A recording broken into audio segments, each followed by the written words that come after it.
আমাদের গোপালপুরে আমার শেরু শ্বশুর কিছু আপনাদেরকে বক্তব্য একটু শুনিয়ে খুশি করবেন।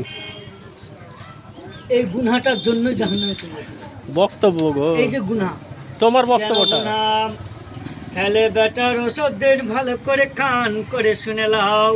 কারণ যে ছেলেটার ছবিটা তুমি সকাল আজকে বেলা 11টার সময় তুলছ, অতএব তার কাছ থেকে বিনা অনুমতিতে তুমি গোপন থেকে তুমি ছবি তুলছ। এই ছবিটার জন্য কাল কিয়ামতের মাঠে যদি আমি আল্লাহর কাছে সুপারিশ করে দিই, বলি ইয়া রব্বি আল্লাহ, এমন একটা লোক ছিল আমার এই দোকানে, আমার শ্বশুর নাম ছিল রশিউদ্দিন খান, তিনি একটা গোপন ছবি করে আমার যেন ভাইরাল করার জন্য চেষ্টা করছিলেন। বারবার আমি একটা বিজনেসম্যান করছিলাম, আর সে সময় শুধু আমাকে আংলাতে ছিল।